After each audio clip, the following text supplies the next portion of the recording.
Hello, hello, everyone. Good evening, and welcome to the Museum of the African Diaspora. My name is Nia McAllister, and I'm the Senior Public Programs Manager here at MoAD.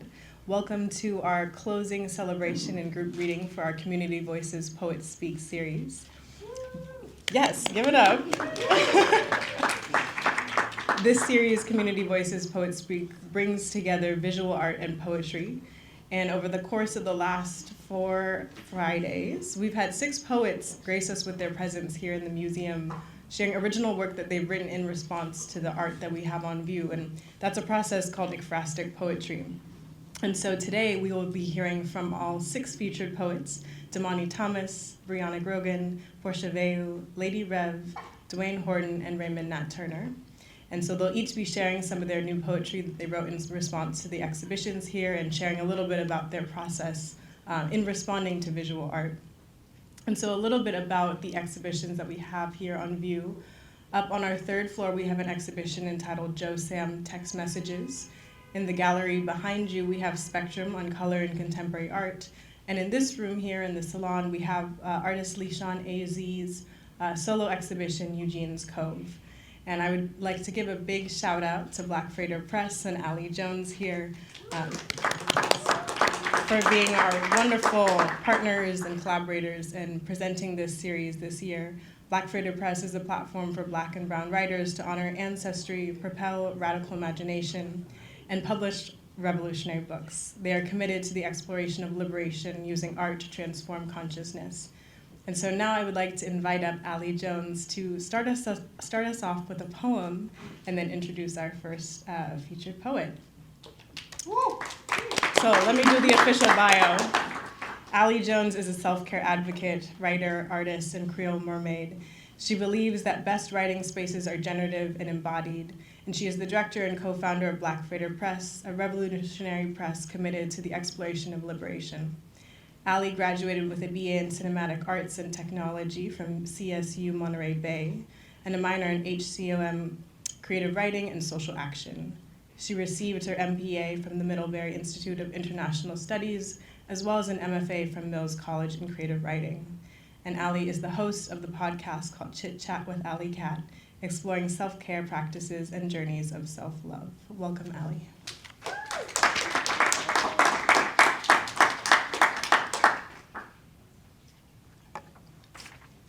Yay.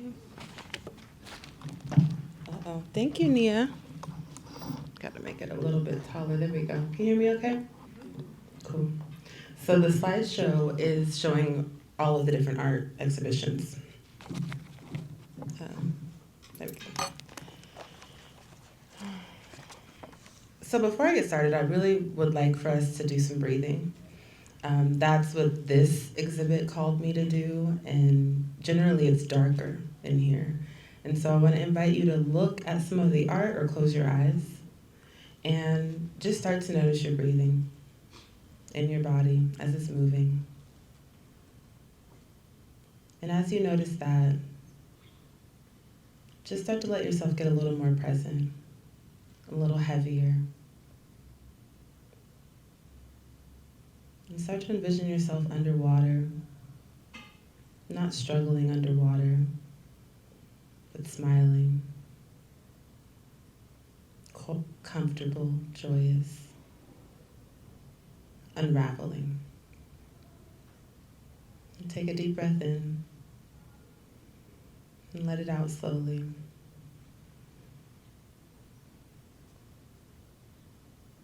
And let that unraveling continue as the night goes on. On your next exhale, slowly blink your eyes open and come back here. So I wanted to share a little bit about the pieces I'm about to read, because I was really inspired by our poets we have coming up later and their process of how they went around this museum and looked at the incredible art and wrote. And each week they wrote pieces that made me cry, that really touched my heart in different ways. And they did it effortlessly. And I think about how challenging it is to write anything, anytime, right? But particularly in the last month or so, it's rough. It's really rough. And so I just want to first honor and thank all of you for what you did and how you did it. So this first piece is called Sunflower and Gold Flakes. I was obsessed with that room in the back with the girls, and it spoke to me. And so every week I came here, I joked that I go in there and say hi to my girls because that's just, I felt a real deep connection there. Outer body stitching, time with flower petals, oh mother of sweet things, let honey be enough. Golden rays peek into coves, clear, cerulean, sapphire. Spills into deep indigo, the best meditations are underground. Underwater, under fire, under air. Holding, keeping, holding, being. Photographs remember us as we were, and everything changes, but spirit remains. Saltwater contraband. Hour clock, dunes cascade in time. Lunar rhythms give way to Cheshire grins that seep into our veins. A struggle to fly. We bleed. Lightning bugs born in shotgun shacks. Bred at the bottom of the sea. The mother of sweet things. A sassy metamorphosis. In hues of lavender, we breathe, submerged. To hold and be held. We reciprocate. Surrender to the water, the air, the fire, and you can ride it. Thank you.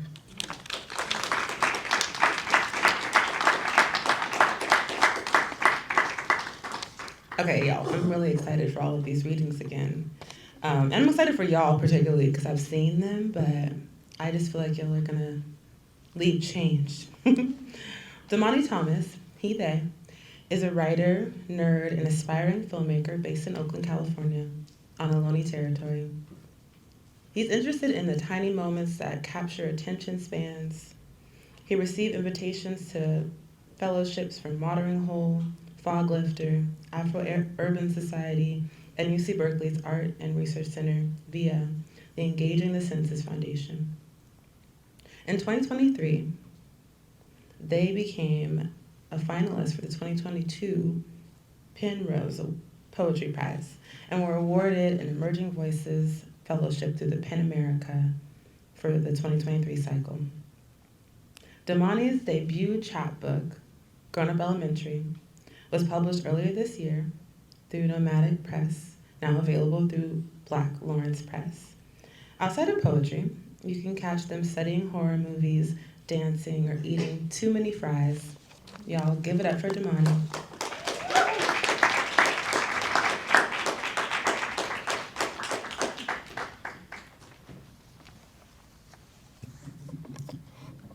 Thank you for setting it off and for reading that long bio.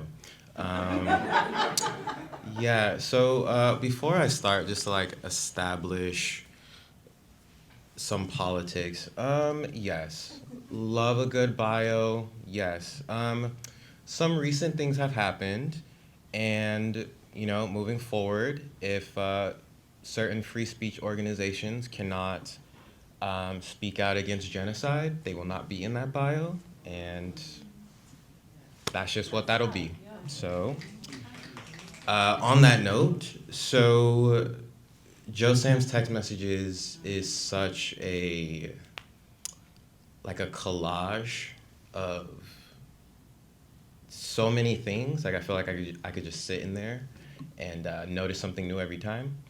So this first piece is inspired by that exhibit and Jonathan Mendoza's Confessions on Gratitude. And it opens with a quote from Noah Guy's song, Small Talk Carolina. God bless this shameful town. My blessings gave me healthcare named after Obama. Tell me I am lucky I was born brown here. My blessings show me shades darker an ocean away. Congo cobalt mine, Sierra Leone coltan, And here, at least, I don't have to work to die. The UNICEF commercial makes us Americans feel bad, so we turn the channel and remember our blessings. Watch a politician justify a human reduced to a number, reduced to oil. And I am thankful for my existence, sure, but what death traps have formed because of my blessings? A prayer. God bless us. God bless everything extinct, because they did so for us. God bless Pangea for moving in our favor. God bless our knives, bless our hunger, bless the way we carve land into bite-sized pieces, bless the word geopolitics and make it a shiny birthright. A blessing discovered gunpowder for us. The only reason I am alive is because a blessing decided not to make my life a war machine's interest. Bless someone with an evil wish. A gavel blesses policies and then restraining orders to effect. Blessed be a protest at the courthouse. Blessed be the empty education budget that teaches children how to make guillotines. Blessings to the guillotine. My God, I'm blessed enough to only need blessing when prayers run dry. I've survived every flip of jungle fever to Jezebel, a blessing to have so many names. Being American is a blessing. Knowing America is a curse. Many blessings ago, a baby was born with a wild thought, said, what is not mine shall be mine with a blessing. And they were right, but this ain't about history. This is about the way nuclear ash becomes natural. The blessed do not have to announce their blessings. Just carry it with them around the neck, or in the car, or country club their blessing. White flight gated neighborhood their blessing. I mean, privatize the miracle, spectacle prayer, nonprofit, unpaid internship, all lives matter, then heart emoji, blue lives the blessing. Grandfather clause, one drop, disenfranchise, hard R the blessing. God damn God, learn humanity to forget it later. Insert deadbeat dad joke. But Thomas Jefferson is the punchline and still a blessing. The aftermath of my blessings laugh while I try to avoid the joke. When I sneeze, don't say bless you. Say God bless you. Because duh, of course.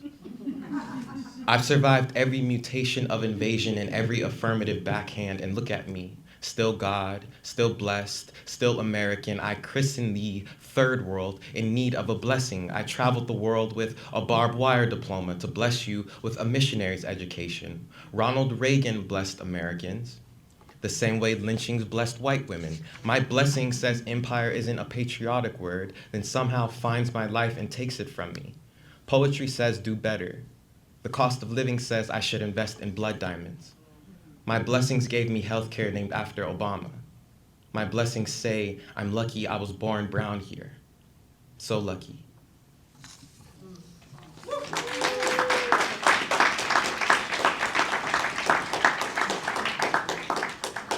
All right, love that. Oh, okay. Yes, so I don't know if it's passed on the slideshow already, but there's a really gorgeous, all of their pieces are gorgeous, but a really gorgeous piece by Stacey Gilliam and Abe, and it's of this like blue, dark blue, almost purplish, like curvy figure, and they're wearing like a whitish like crop top, and they are the color of like blue pigment, and when you walk into the exhibit, it says blue pigment is fugitive, meaning it's like more temporary than other colors. And that immediately reminded me of, or made me think about the Proud Family and the Gross Sisters, and how, like the running joke is that they're purple because they're ashy, and they're not seen as people on the show. So to see that painting of this like beautiful person, yeah. So this is on the Gross Sisters, or the Art of Temporary. They so black, they wear the main character's hand-me-downs. They so black that next to the race box they write stereotype. They so black they blue. They so black they temporary. The Gross Sisters are three evil and rude, dark-skinned sisters that are used to pull the main character's story forward, aka background characters that intern as cautionary tales for kids, aka the story was laughable to begin with but now has a punchline. The Gross sisters are so black, they always got their hand out. So black, they always got their hand up. So black, they always got their hands up. The Gross sisters hold their hands out and ask for a backstory. So black, they ask for character development because they've been the same since I was 6. The Gross sisters are so black, they get called child-friendly welfare queens. When your last name is Gross, it becomes unclear what people mean when they refer to you. Gross like money or gross like why are you here? They so black, they can hear the audacity of a microaggression. So black, they know stealing from light skins is reparations too. If your color disappears before you do, you are dead or some sort of superstar. That's right. The Gross sisters are superstars. The Gross sisters are so black, they Eartha Kitt, Venus, and Serena easily. They so black, they made poverty a fashion statement.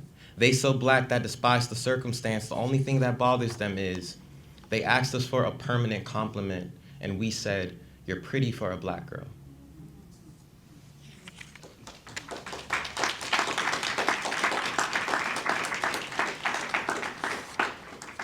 And for my last poem, before I let y'all hear like this next amazing poet that I'm a new fan of, there's a set of 6 pictures by Isaac Julian, and I think it's under the name like Technicolor Vistas or Mazatlan, and the description of those 6 images, it looks like a gay couple, but the description says something about one of them is emotionally unavailable, and I think about like every like queer storyline, and it's like there's like a disease that kills someone, or like they never get to like interact, or like one moves across the country and then, yeah, I don't know. So my goal was to like challenge that story arc, and here's that. So this is called Photo Booth, or I Am Cared For Without Discussing the Stories That Will Kill Us. Let's say our entire world is represented in 3 images. 1, in one image, I am holding your hand, and I tell you that an ex of mine loved me like boys learn coercion. You aren't sure what I mean, but kiss my cheek like a morning shiver, or hand piano the spine so my firework crackle. The grief of me disappears. My lover gathers my water into a belief that can fight the world, and because of this, I know we do not exist for a plot. 2, about the plot. Here, we are not the trauma of moonlight, or unrequited love, or a subplot in Perks of Being a Wallflower where an emotionally unavailable jock breaks our heart, or the blackmail of an FBI raid, or a trope that ends us mid-dialogue. We are here, taking a picture in a photo booth. We invest in memory and support a love economy. Here, the only thing we have to worry about is how old we'll be before we can afford a ring, or when we'll decide to settle down in a place that will treat us like we treat us. 3, our triptych dispenses into an award-winning movie, a 3-part rom-com queer story where no one dies. I grab the photo roll and stare. I want nothing more than a story where they live, where a disease or a government isn't introduced in the last 525,600 minutes. If everything we knew ended badly, then who would we become tomorrow? There are pictures of us, pictures of a generation smiling.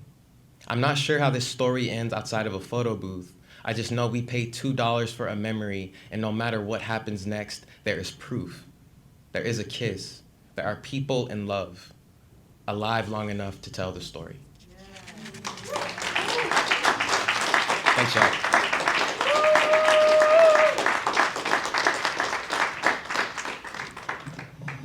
Incredible. Thank you so much, Damani, for those poems. And before I invite our next reader up, I'd like to encourage folks, we do have a few empty seats up here, so if you want to fill in those, I'd encourage you to find a seat and come join us. So our next poem, our next poet, who is a poem, but Briana Grogan, they is a Black queer femme from Southern California. Her poetry found form in San Francisco, where they currently live and work as a full-spectrum doula.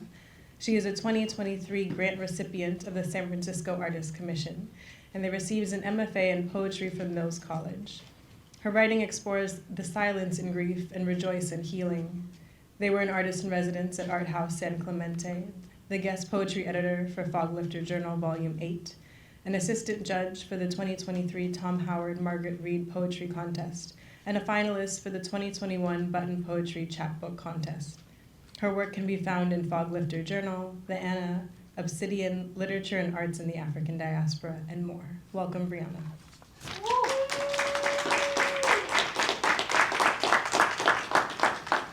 Hey y'all.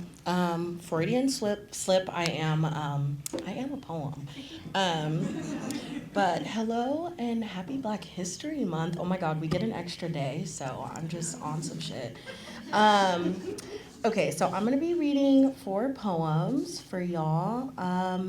All of my work was inspired by, everything's connected, but was all inspired by the room over there with the figures, I guess.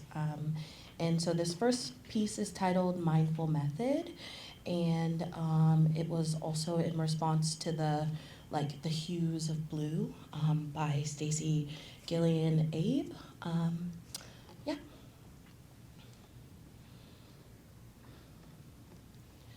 Stripped of glamour is this body, in textured light, almost naked, almost freed. See me or not, I am proof against canvas. Shucking core, kneading rolls and chocolate-coated thighs, pleading a scales departure. I left my inhaler at home so I can smoke in peace. Pinch nostril and blow dizzy black oxidate blue. I am here for a sign that I am not dying. Any book with Carrie in the title tends to be heavy. Lesbian lover of trees revels on a cruel read, and you, Carrie, and you weigh, and you wonder where your title is, where your foundation at, and when this poem become about you and not I, and you and I were meant to stain for 2 weeks. I woke up to you eating without me and knew I was only a nude to you. Nothing worthy, nothing like an ex, nothing close to the power of your pen, and, well, you caught me vulnerable again.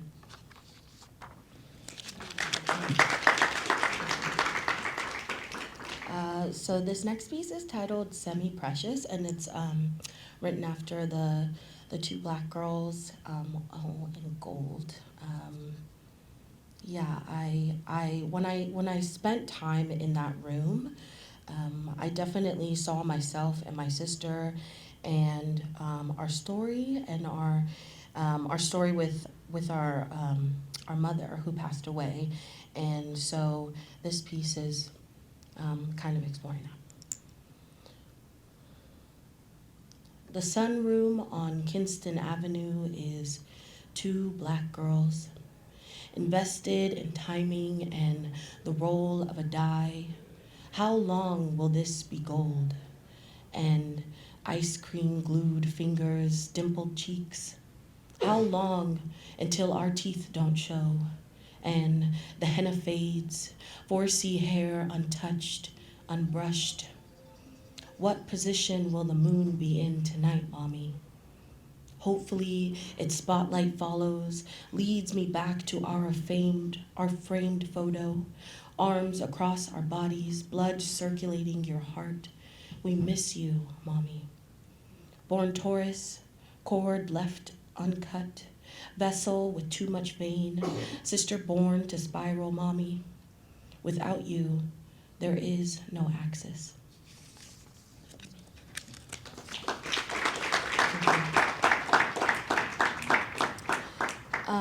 So when you're looking at, directly across from the 2 girls, there's another beautiful, gorgeous piece, which I'm sure, I know it's been in the background here, but it's this person, I think it's one person, lying, and then another one propped up, and in all red. And in, when you're staring at that art piece, you can see the reflection of the 2 girls looking. And so I definitely felt like yeah, that was my sister, me and my sister looking over at our mother. And so, without a doubt, that piece or this piece that I wrote was for my mother. It is my mother, and I don't write often from her perspective, but I couldn't help but do it this time. I was born from lilac, imagined in flower, sewn together by seed, yet gazing at the sun, I see the moon in red. Hearken crystal waters, I see death drop in red.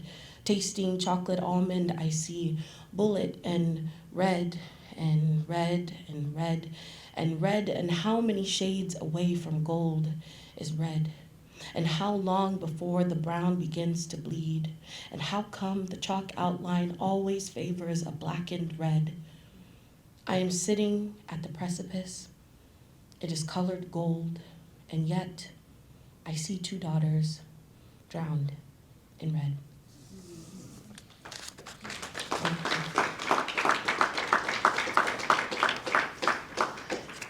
Okay, this last piece is titled Taurus Sun.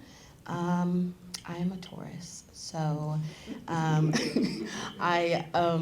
it's funny because I know like all the stereotypes about Tauruses and them holding grudges and being angry and all the things, and sure, I can hold a grudge, but I feel like oftentimes I don't go to poetry to write like angry shit, and I was looking at this gorgeous piece by Manyaku Mashilo, and it's like all black, and it's this person draped in red, and you know, when I spent time with it, I couldn't help but believe and know that it felt so familiar to my own anger.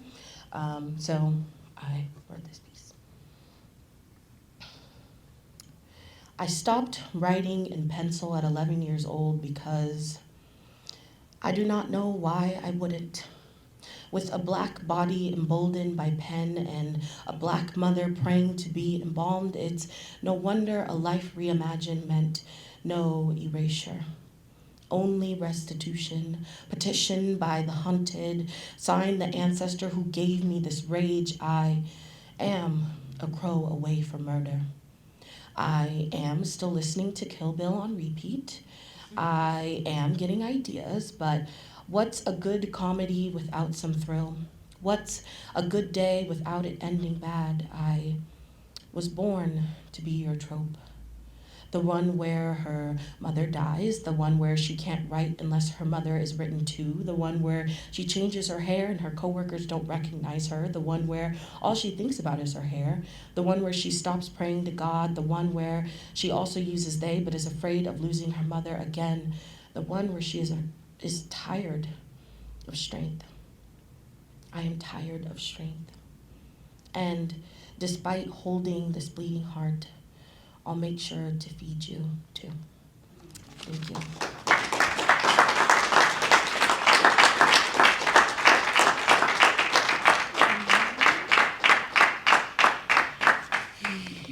Oh my goodness. All you poets. Again, I told y'all we were in for a treat, right? I said it. So, Porsche Veu, aka the Poetic Activist, is an author, speaker, artist from Oakland, California. She has been invited to speak, perform, and teach in a variety of places like the NAACP, TED Talk, Apple, Google, the Center of Independent Living, and Public Advocates. Passionate about faith and social justice, Black women, and empowerment, and mental health, Porsche aims to bridge the gap between faith and social justice, create atmospheres for uncomfortable yet important conversations, and inspire others to tell their own stories through motivational speaking, workshops, poetry, and music. Y'all, give it up for Porsche.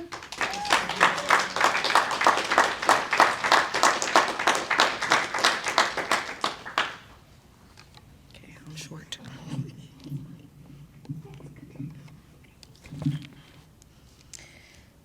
Turns out the stairs I climbed to get here were a portal. Transported me to the mind of geniuses who take paint, paper, treasures, and everyday objects most of us don't value, turn them empty canvases into things God can be proud of. Something told me to walk around the corner, find golden revelation. I'm glad I listened. In this very building, I found a wall that whispered to me, asking, "Are there any colors you feel drawn to more than others?" I barely let the wall finish its sentence before I replied, "Black." How we doing tonight, y'all? All right. My name is Porsche Veu, aka The Poetic Activist. You can follow me on Instagram and everywhere else at The Poetic Activist. It's Black History Month, y'all. Can we clap it up, please? Okay. We blackity black up in here. So I have two pieces I want to share with you tonight. They're two pieces I shared at my reading a couple weeks ago, and they're my absolute favorite. So this first piece is called Favorite Things. It was actually inspired by this very exhibit. All the poems that I wrote, they were all based on the theme of rest for Black people. Especially in this country, Black excellence has been this thing where we feel like we have to overdo things and do extra just to get an ounce of recognition that other people get. And so it was beautiful to come in here and see all this art that kind of made me think of, look at the beauty in Black people just doing nothing, just existing, not trying to strive for anybody's recognition or acceptance, but just living our lives. So this piece called Favorite Things was inspired by this very exhibit, Eugene's Cove. Things that bring me joy. Sleeping in on Saturday. Drivers waving thank you when I let them merge in front of me. The Montgomery Brawl. Snapple peach tea. Watching someone's reactions to a movie you made them watch. Mint chocolate chip ice cream. My husband, my dog. My husband, my dog. Harry Potter movies and mugs and shirts and everything from the wizarding world. Videos of the Montgomery Brawl. Dope jackets found at a thrift store for under $20. Not hiking because it's too much work, but instead happily walking miles and miles at Disneyland. Text messages that say, "Sorry, can we reschedule?" 75% off everything sales. People who let you cut them at the store when you only have 2 items. Reenactments of the Montgomery Brawl. White supremacists being sentenced to prison. Laughter from the bellies of little Black children. Allies with zipped lips which allows them to listen. Folks that can't stand the heat and actually move out of the kitchen. These are a few of my favorite things. Black folks coming together like the voices of angels, harmony, loving on each other like our lives depend on it, because they do. These are a few of my favorite things. Black folks swimming, surfing, snowboarding, golfing, riding horses like they were born in the wild, wild west, doing everything this world says we can't. Black folks running businesses that get passed down to more Black folks, telling people no simply because we said so. Black folks quitting jobs that reek of plantation spirit. Black folks rolling their eyes at offers for granny's house because nah, we keeping it in the family. Black people smiling, laughing, singing, dancing because they saw the sun rise and nod at them in the morning, which means they're still alive. Black people standing, sitting, walking, talking, being, living, existing. These are just a few of the things that bring me joy. Thank you.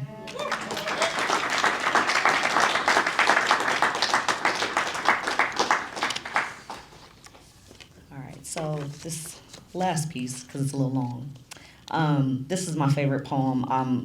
I'm very blessed to have been asked by MoAD and Black Freedom Press. Can we just clap it up for them, please?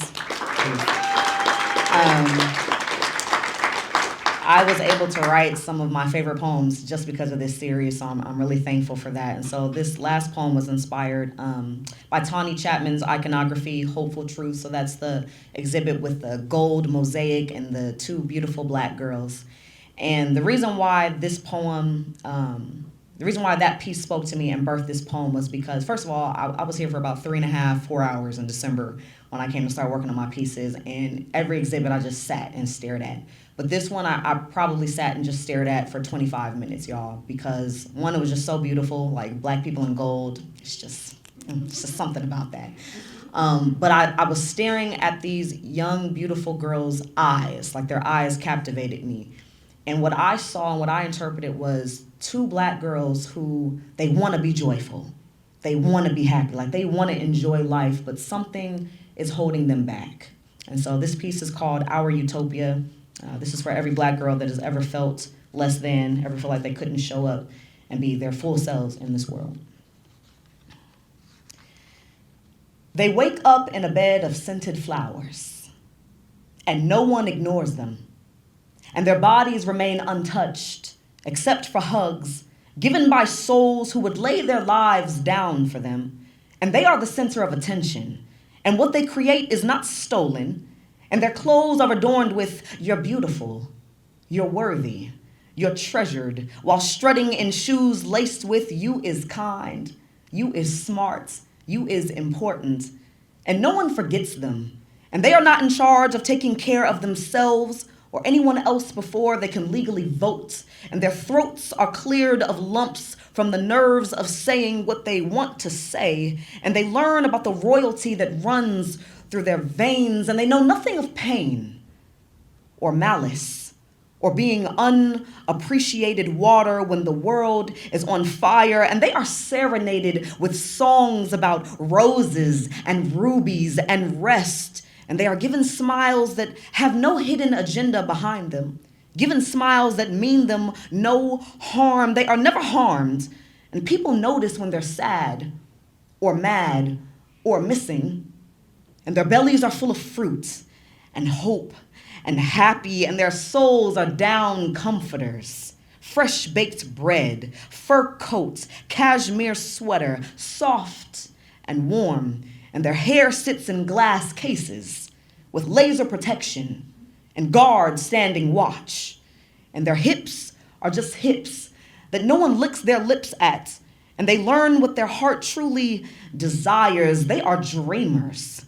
Dreamers who have never even heard of ceilings, who have never been told no because their physical being don't fit the mold. They thank God for their melanin instead of praying against it. And they paint with all the colors of the wind. And the mirror is their best friend, and their hands and hearts have no calluses, and their optimism knows no end. Feeling peace is like breathing air, and they are seen. They are seen.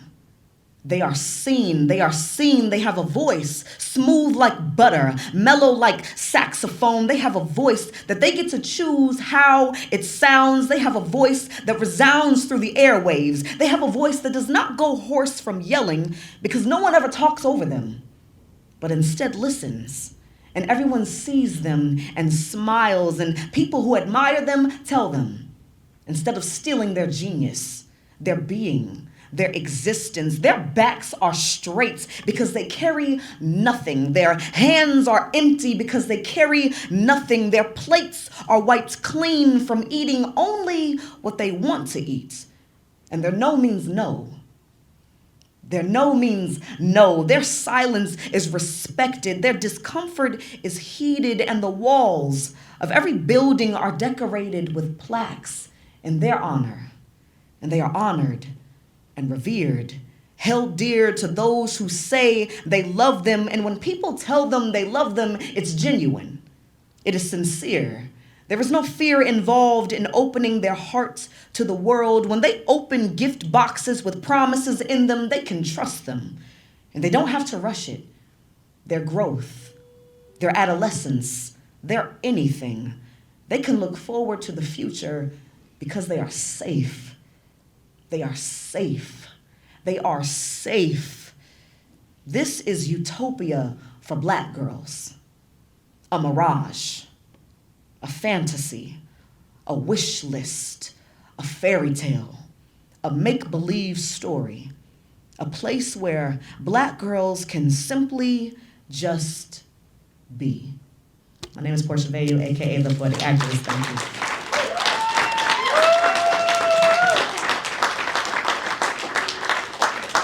Thank you so much for those poems, Portia. That was incredible. The next poet I'd like to invite up is Lady Revolutionary. LadiRev is an educator and spoken word artist from Bayview, Hunters Point. Her poetry is a reflection of personal growth, along with values learned from family and community. LadiRev is passionate about community, education, and healing, and she is the host of Talking Out the Side of the Neck podcast, which focuses on individual healing practices. She is set to release her first book, Heal, and a quote from LadiRev: "It only takes one person to make a stand, but it takes a community to make a change." Welcome, LadiRev.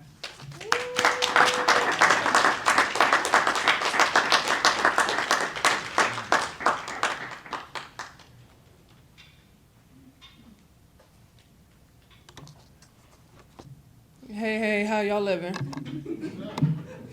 I don't really be knowing how to do all that. I'm like, I'll squat. No, don't squat. How's that? That's cool. Thank you. Is that better?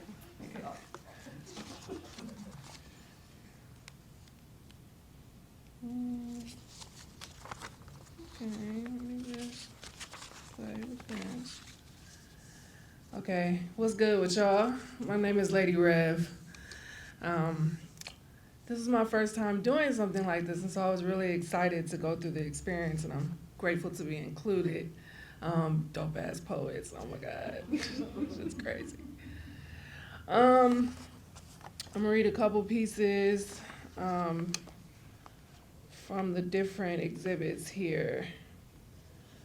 I think I'm gonna start with, oh, well, we're here, so Eugene's Cove. I really liked this exhibit.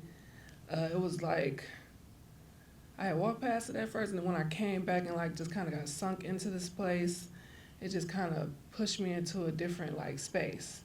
And there was like a video playing as well of like kids and families and stuff like playing in the water.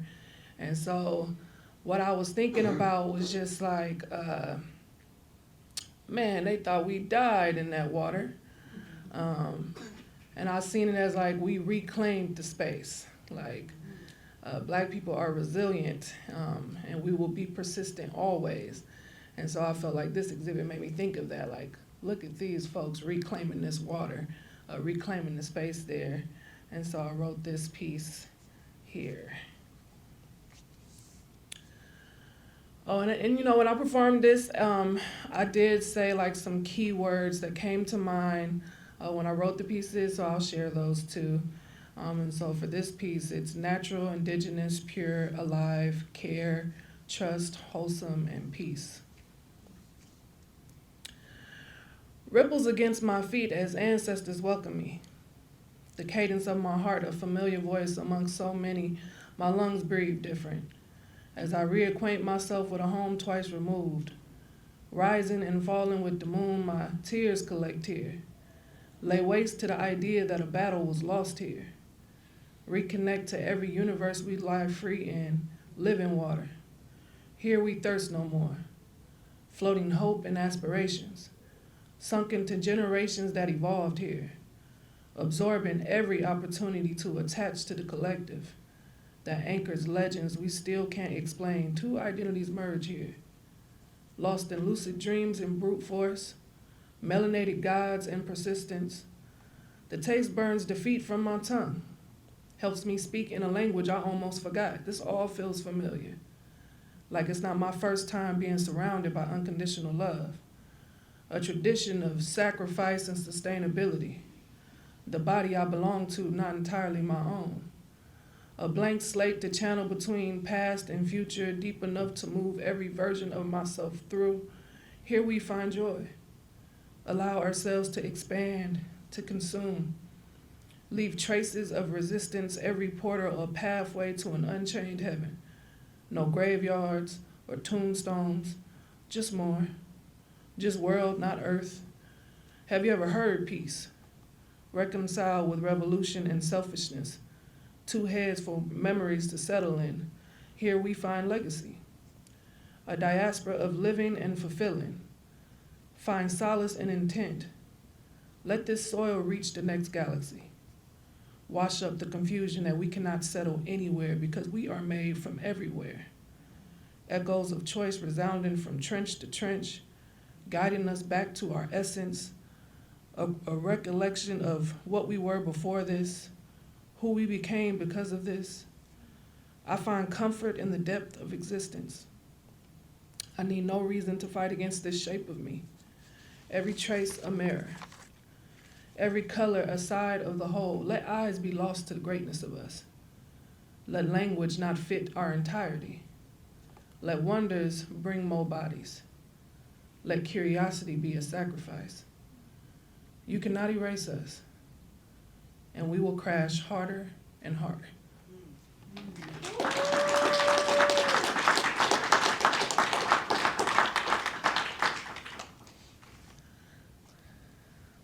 This is like a short one I had wrote for this same exhibit. None of my pieces have titles, by the way, so I'm just putting that out there. It's not gonna happen today. This stillness gives me peace, reminds me that resistance is inevitable, craters my chest to make sure hope stays there. I can cry here, show myself who I really am. Come to terms with forgiveness, soul touch soul. This wholeness gives me breath, reminds me that I fought for this.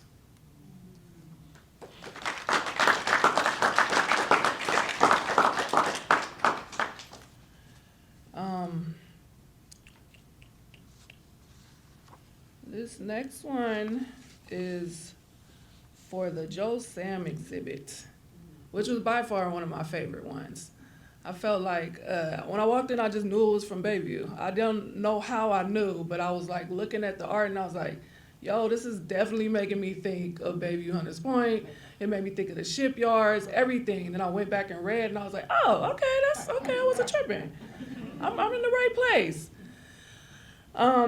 And so, yeah, I just think about like what's happening, what has happened, the people that are still there. Like I work in communities, so I'm working with my people on a daily basis in Bayview Hunters Point, like the folks who are trying to survive in this city that is really, really, really trying really, really hard to push us all out, erase our existence, and not even acknowledge our contributions to this city as a whole. And so I got up there to Joe Sam, I was like, oh, this brother, yeah, you know, he been trying to tell these people, nobody wants to listen. This is crazy. But it's still happening. So the words I had picked out were like chained, unleashed, terror, poverty, hypocrite, American culture, history, exist in spite of, bold, prevail, expose, coon, trapped in stereotypes. So yeah. We bear the burden of crosses whose only value is the sacred bodies adorned there. They stand shaken and heavy from the sins of lost people. Somehow, cowardice called itself man, and then demanded it be worshipped. Over-pollinated a dead ground, drafted into egos. This still and polluted shipyard is what we call home, created in the likeness of war, castration, and cherry trees. Places that outgrow purpose. An appropriated blend of we did our best and denial. Bullets just seeds of survival. It's a talent to subjugate death. Tap dance within aim. What does a city hide behind? I imagine social justice. What does righteousness taste like? I imagine gritty and bitter like truth or sandpaper. Wombs as compass, we still build life here. An expansion of self-love we are all entitled to. What does this gaze tell you?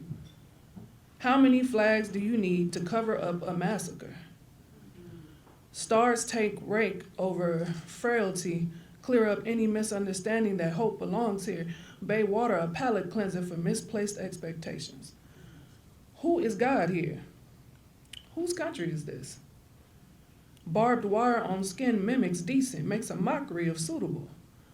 Is vibrant here, existing in spite of. Trapped in stereos that outline passage from stolen to sacred. Hold on. Oh, there we go. We stand as compositions of what was hidden here. Leave traces of the character it takes to build a culture. Teach the savage what humanity looks like. Restore the soul of a land abused and stripped of sovereignty. Fist hold grip in vain and angels sunbathe here.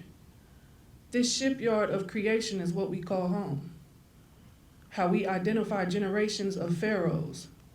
How we pinpoint the start and how to finish it. They wish they could see themselves. Desperate to prove that history is overrated. Gaslighting indigenous creatures, one voice against many, they still carry those crosses. That wood will never be sacred. What are these blocks built on? Who painted them red?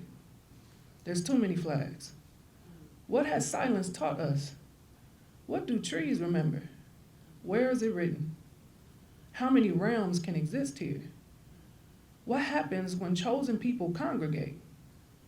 This city of illusion and insurance claims, broken to its knees, shackled at its ankles, will say every name.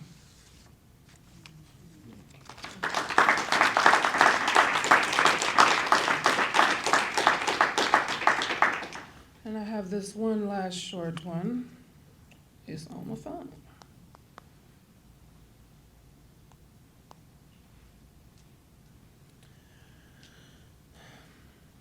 I guess Negro spirituals will always be my favorite songs. Sewn to my back like the mark of the beast, I was made pretty. Made to look at mirrors of empty resembling other people I may not know. I wonder if people hear black folks scream. Do our tears look like raindrops or stains on concrete? How many black bodies never see cemetery? My words cost me too much. Make my thoughts a prison to what I'll never understand. I was made to walk heavy, cause chatter when I walk into a room. I never figured out the price of comfortability, but I know I can't afford it. Can't count how many generations have been broken, but I can feel it. This DNA regenerated sends shivers of slain masters, family reunions, African ancestry, white gaze, useless tears, anger, and cut tongues. Make me pure. Make me in images I have no words for. Cremate that shade in me so that I can show I am a God. Displaced by things that still don't know themselves. Thank you.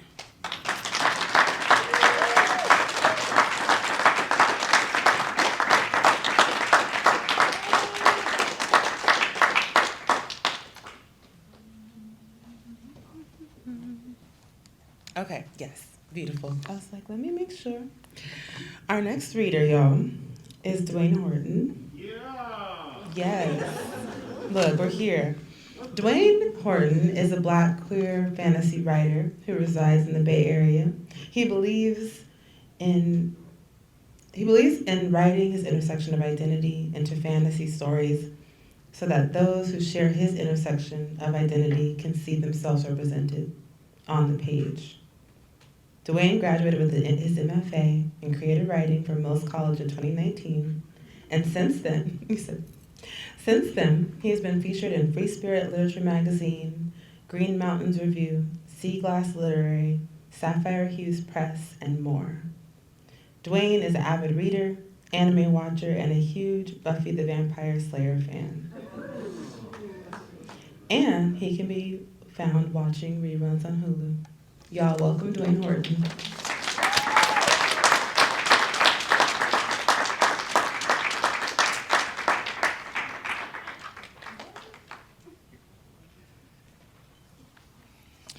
I wanted to say a really big thank you to Ali again, to Nia, and to MoAD. I'm really happy to be here. I want to start off with a piece that I performed originally here and wrote for this reading series. So the title of this piece is "Come On, Water Child, Dream That Thunder." Black queer boy in a dream. He hangs from the rim of a basketball hoop with two hands, slam dunk, blue from all his time spent out at sea, queer as in swimming against the grain, queer as in upstream. The sea as in his time spent underwater, as in the place where he meets his ancestors. Their mouths don't move, but they speak all the same. Seeing him with bright and shining eyes, some look like statues, stony and water-resistant, with mouths and broad noses made of stone. They are giant. Black queer boy in a dream. The boy continues looking. He sees that some folks are his size, with blue skin like the color of the sea he is underneath. This boy looks just like me. An ancestor with blue skin swims towards him, bald head, gills on the side of his neck, black queer boy in a dream. He looks down at his brown skin and wonders, the ocean is cold, the blue is deep. And me too, another ancestor says, swimming his way, webbing between her toes and between her fingers. The boy takes the compliment in silence. The giant stony figures turn their heads towards the boy in a dream. They want to get a good look at him. They all want to see. But he looks at his brown skin and wonders, maybe it is a dream, because he doesn't think he looks like anyone, but hopes to be like his mother. Black queer boy looks at his skin and wonders, meets himself at basketball tryouts and recreation centers scattered across the hood. If it were up to him, he wouldn't be here. His life has already been a competition to see who could stay above the waves the longest. This court is designed to practice his skills, to test them. Black queer boy hangs from the rim with both hands, dreams something crazy. He's underwater again, but this time he can breathe. This time, maybe he could drown. He wonders if there's something in the water, other than this feeling bubbling up into air. What feelings bubble up inside of you that allow you to breathe in spaces you maybe thought you never could? When air and water meet, there are bubbles, sea foam, mist, ice, deep caring and adoptable reason, chemical mysteries. Black queer boy is awake when he'd rather be asleep. He bounces the basketball a few times before he weaves it between his legs. He pump fakes to the right before driving into the hole. There's no one on the TV screen that he thinks looks like him.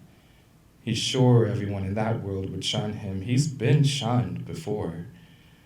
But when he thinks about it, he doesn't want to look like them. Instead, he yearns to look like himself, to be like his mother.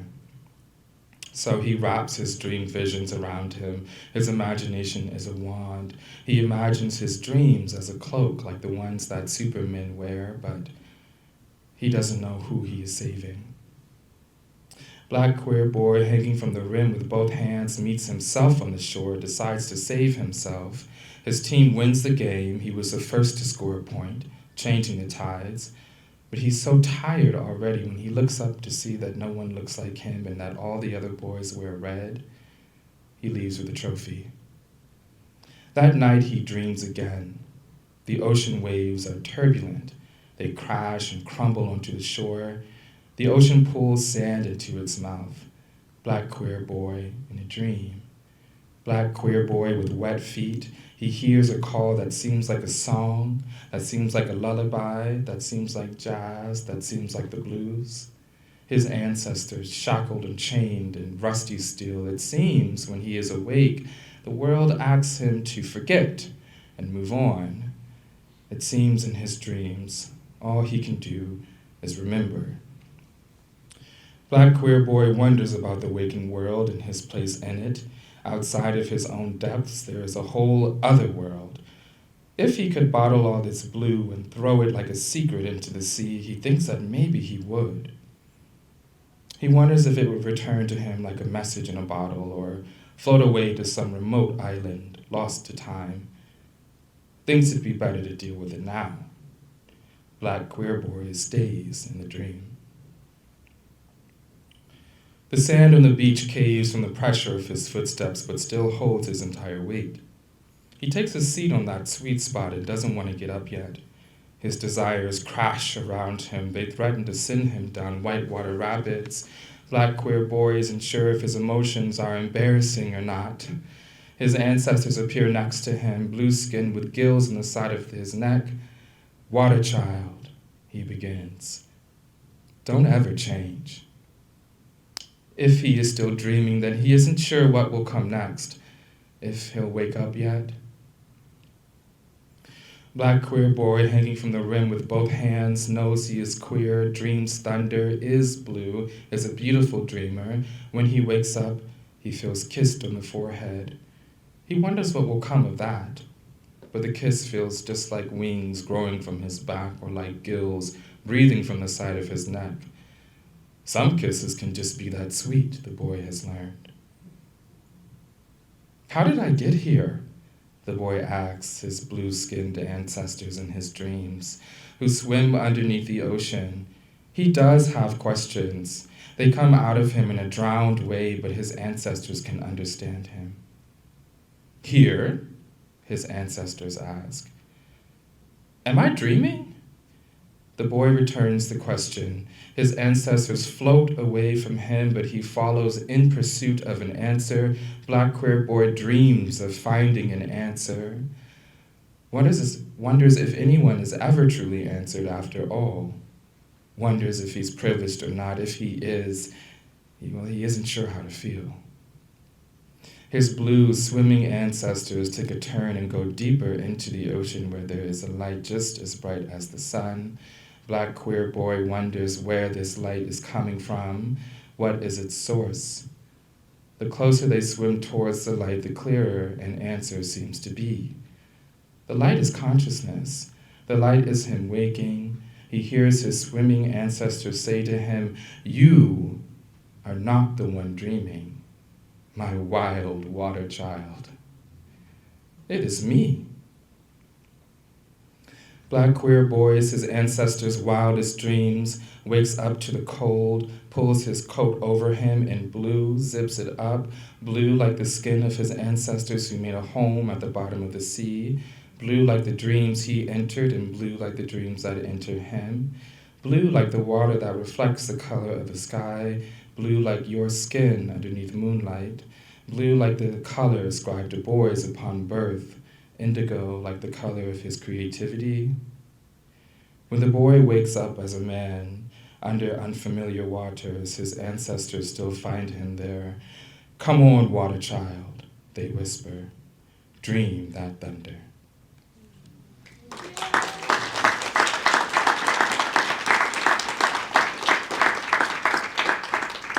I was really inspired by the color exhibit. I wanted to talk a lot about the color blue as it relates to the Black American experience.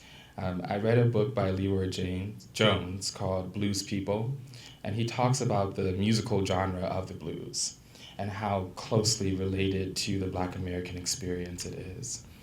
So that was what really inspired this piece, as well as the queer experience, which I really try to personify in a lot of my fantasy works. So I challenged myself to do something that was prose and do something that was poetry. I have a lot of roots in poetry, and this really felt like a great experience to not only exercise that, but to delve deeper into it. I have one more piece to share here. This is a part 2 to the part 1, and this explores a little bit more of that prose style. The man awakes to the sound of thunder. Its boom hugs his eardrums and reverberates through him. There's a storm brewing outside. He stretches big and wide, lifting his arms into the air and expanding his lungs. Wild Dream, his ancestors call him. They've moved from the sea to live with him in a small apartment in a big city. His floors stay wet. Better stay inside tonight, they call out to him, their voices ringing in his ear. Thunder strikes again, this time. It reverberates even deeper, and the man thinks he can feel it in his throat. Lightning strikes, quick and precise, but the man yawns and rolls over, thinking that staying in would be a good idea, because the roads are wet and his tires are bad. Thinking about how tired he was anyways and how the gray skies were dampening his mood. But when he attempts to sleep, he finds a restlessness waiting for him, and he can't get comfortable because his legs already feel like they're running. He feels he must be outside in the rain and let it fall on him after all. Outside of his apartment, the world gets more complicated, and indecision is like a cloud covering over him despite his ancestors' words. They watch him from his altar, a blue altar covered in stars, and he can feel their eyes on his back. His phone buzzes while the cloud of indecision becomes thicker over him, shielding his view. A text from a lover. Come over? It asks him. He stares at his phone, then puts it down, locks it, puts it in his pocket, puts it away, but inside he is a golden yellow with magma magenta kind of happy. The blue inside of him mixed all over with everything else. The man stares at his ceilings, thinking he deserves love or a couple shots at it, ashamed that there's something missing. Choosing you does not equate to missing out, his ancestors say to him as he notices he is clutching his phone, even still, vice gripping it.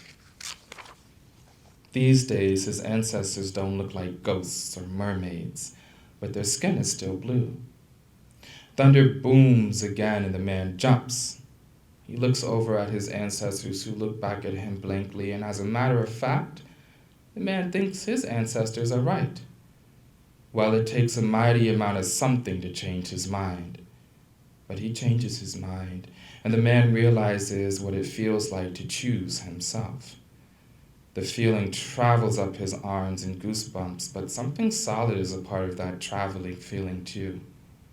He settles into bed, and before he knows it, the man finds himself in a dream. But he's used to dreams now. He knows this version of the city is unique to his dreams because the sidewalks are paved with gold. Suddenly, a basketball rolls in front of him and he knows who pushed it there. The man meets himself in his dreams. Same brown skin, same long arms, same thick legs, but his aura isn't blue. Instead, it's some other color he can't name, but it feels as infinite as the sky. Slowly, the man picks up the ball, handing it to himself, here. The dream version takes the ball and stares at him blankly. The man is happy to give his dream version of himself what he wants, knows how important it is to feed his dream self, whether it represents who he is in the waking world or not. He's still a part of him. By the time his ancestors find him in his dreams, he's having a face-off. Him against this other version of himself. His ancestors float towards him, watching him with eyes as wide as the ocean, with a look as deep as the sea. Wild dream, remember yourself, his ancestors say, because they don't want him to be caught up here. Because there are other monsters in his dream space too, he has learned. And if he forgets himself here, in his dreams, he could be swallowed up by other versions of himself, the ones who want to take his eyes. You are as vast as the horizon, and it is you who contains multitudes, his ancestors repeat to him. The man thinks about his decision towards comfort tonight, his wet apartment floors, the text from a lover. He thinks about his lover, the one he wants to dive in deeply with, jump from the edge of a cliff with him and dive together into the water. He wants to be lost in love. Love, another ocean that has made him blue before. The man crashes in his dreams while this other version of himself begins to move in, long arms threatening to take control of his waking body, to give him delusions, to wear his skin. The man looks down at his brown skin and wonders, and resists this other version's pull, swats away his long arms that try to take him. The man remembers his brown skin, remembers a time when he was a boy swimming with his ancestors in ancestral seas, pulls the blue energy around him and steals himself. This other version watches with slit eyes, but the man is no longer fazed by the other versions of himself because he remembers who he is today, loves who he is, remembers that love is not a whirlpool, not waves crashing against the shore, sinking ships, but a calm, sunny day at sea, on a yacht, with the wind slightly blowing. Before he pulls himself from the dream and into the waking world, he gives this slit-eye version of himself a hug. It has stopped thundering outside, and he is holding himself in a hug in the waking world. He realizes the thunder is his friend. Its boom brings everything to attention. And when he dreams about it, he remembers himself. The rain has turned down to a drizzle. The sky outside is blue and so many other colors too. The man decides to love all of himself, the lovesick version, the version of himself that listens to his ancestors, and the one who doesn't, the basketball star, the swimmer of ancestral seas, all at once. Thank you.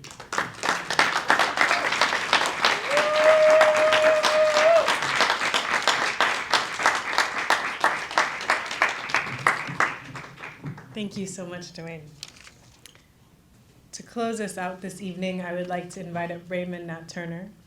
The town crier, Raymond Nat Turner, is a New York City poet privileged to have read at the Harriet Tubman Centennial Symposium. He is artistic director of the stalwart jazz poetry ensemble Upsurge NYC, and has appeared in numerous festivals and venues, including the Monterey Jazz Festival, Pana Fest in Ghana, West Africa, and he is currently poet in residence at Black Agenda Report. Turner's work has also been anthologized and published in other online and print publications, and he is former co-chair of the New York chapter of the National Writers Union. Turner has opened for people such as James Baldwin, sports writer Dave Zurin, and California Congresswoman Barbara Lee, following her lone vote against attacking Afghanistan. Welcome, Raymond Nat Turner.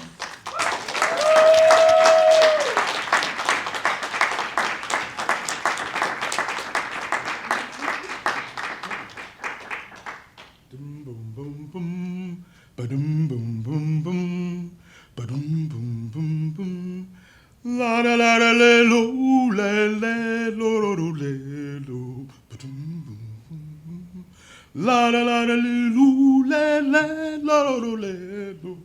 la da la da le lo, la da la da le lo la do le lo. Boom, boom, boom, boom. The hyphen, boom, boom, boom, boom, between African, boom, boom, boom, boom, and American, boom, ba, ba, doo, boom, is Wyoming wide, boom, boom, boom, boom, Wishing Well steep, boom, ba, ba, doo, boom, Himalayan high, boom, ba, ba, doo, boom, and Grand Canyon deep, boom, ba, ba, doo, boom. Long as rambling roads, plantation to ghetto, bum ba ba da ba, la da la da li loo le le do do le lo, la do, la da la da li loo le le la do le lo, la da la da le lo le do, la da la da li loo ba dum bum bum bum. The hyphen, boom, ba, ba, doo, boo, between African and American is Wyoming wide, Wishing Well steep, Himalayan high, and Grand Canyon deep. Long as rambling roads, plantation to ghetto. long as 56 licks last on Los Angeles streets, long as list of white jurors trying black men accused, long as sentences to San Quentin and Angola fused, long as the serpentine comma between no justice, no peace, long as the explanation point behind the police. Boom, ba doo boom. La da la da lee, loo, le lo do, le lo. The hyphen between African and American is Wyoming wide, wishing well steep, Himalayan high, and Grand Canyon deep. Long as spikes in the Statue of Liberty's crown, long as the Liberty bells crack, long as watch hands waltzing in circles, long as promissory notes held 159 years.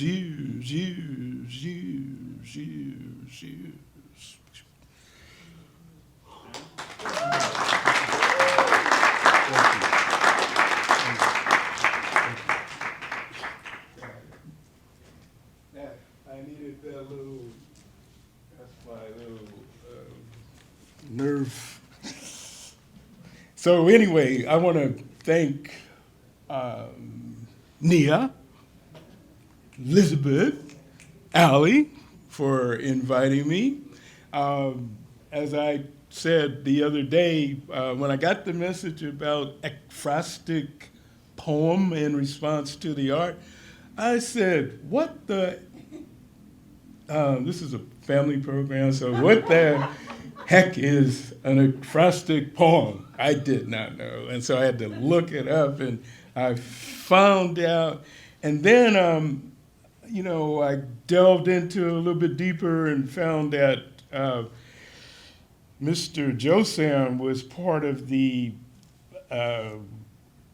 exhibit, and it was sort of like Brer Rabbit being thrown in the briar patch, because we go way, way back. And so this poem, in response to the overall exhibition, is called Mr. Josam's Text Messages.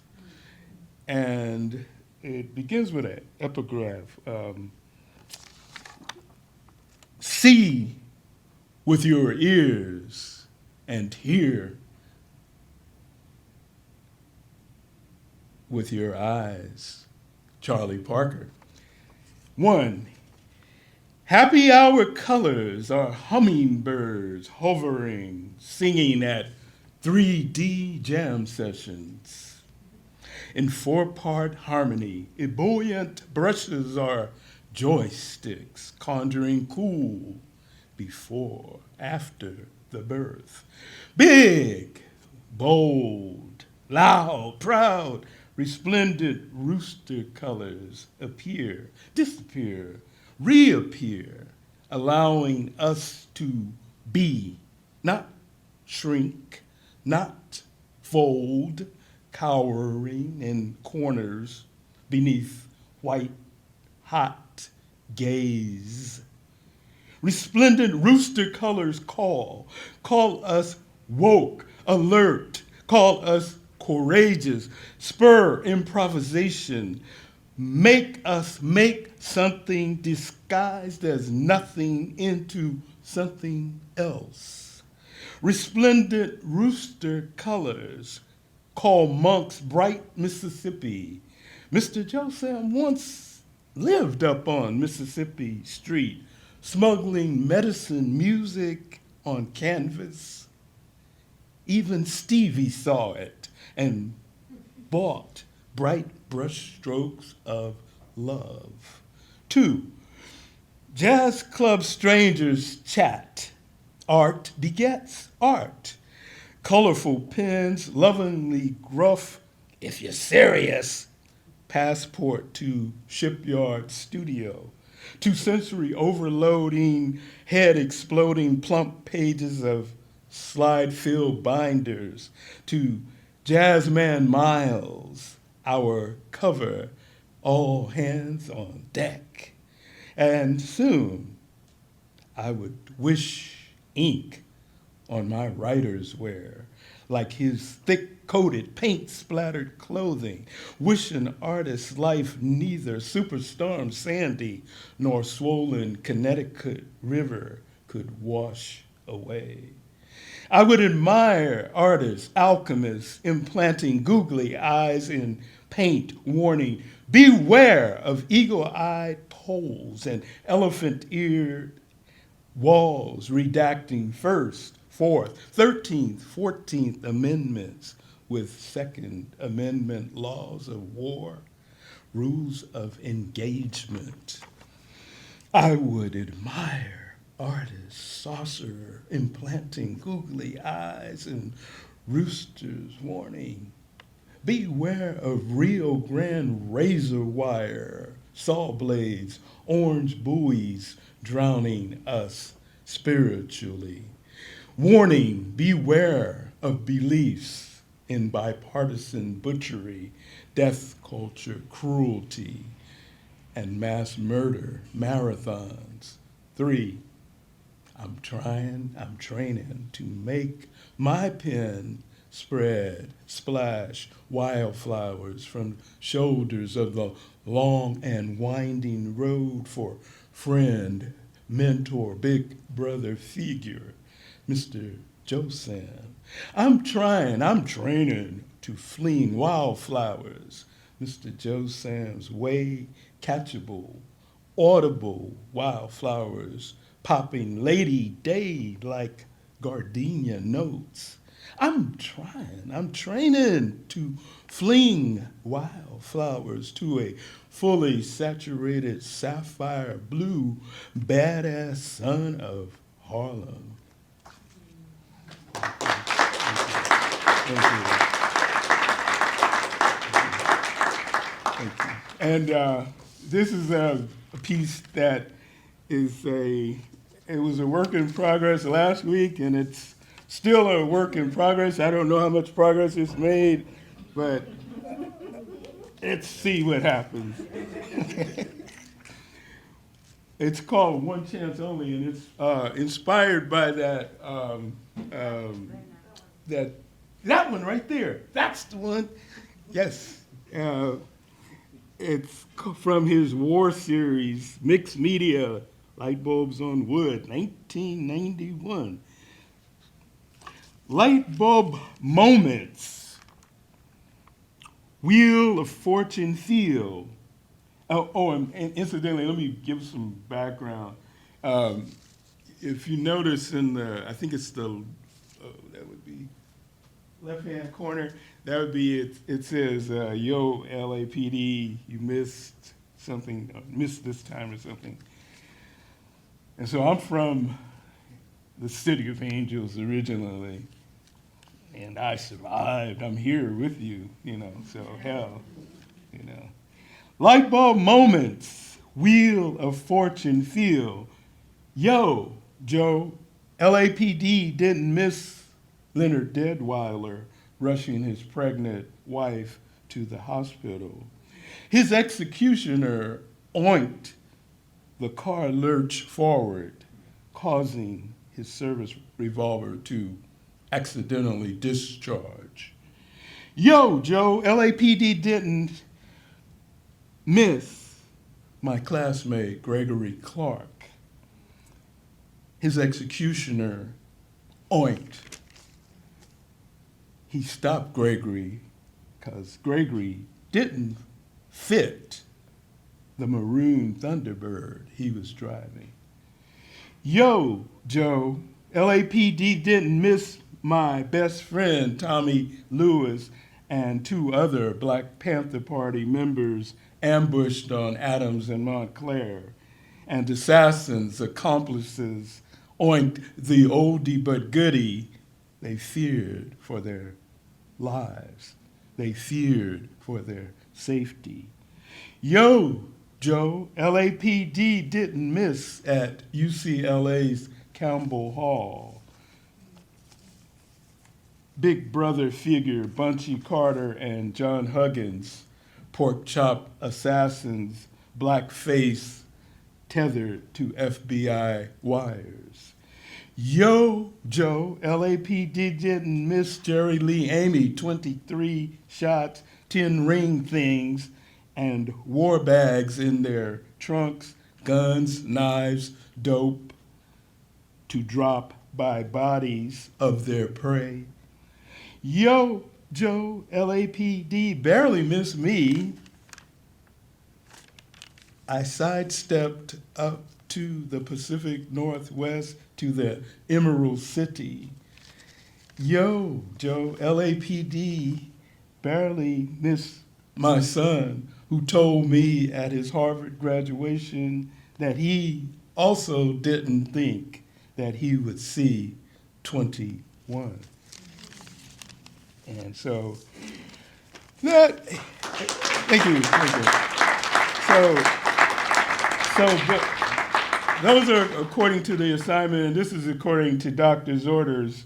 This is what, this is a little something y'all need to take out with you into the night air. When a man is murdered in Minnesota, neon neck, 9-minute metaphor. They flood Gaza streets like monsoons of youth saying his name. When a man is murdered in Minnesota, spends the last gasp calling mother, ancestor. They make magic murals, his chocolate visage, eye candy for handcuffed children saying his name. When a man is murdered in Minnesota and whispers faintly, I can't breathe. They toy through tear gas clouds, rubber bullet rain, through senseless sentences, saying his name too. Say their names,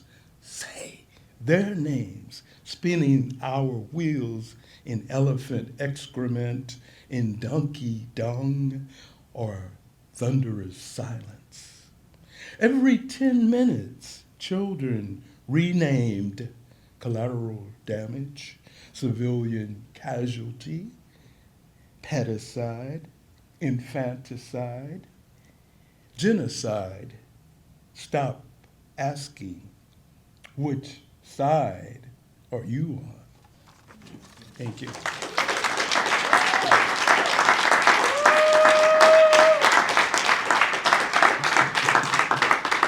Thank you so much for those poems, Raymond. And I want to thank all of our poets who shared today. Can we do one more round of applause for everyone?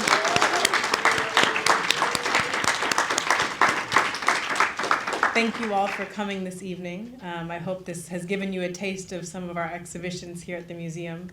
I want to share that we have 3 artist talks related to these exhibitions coming up this month.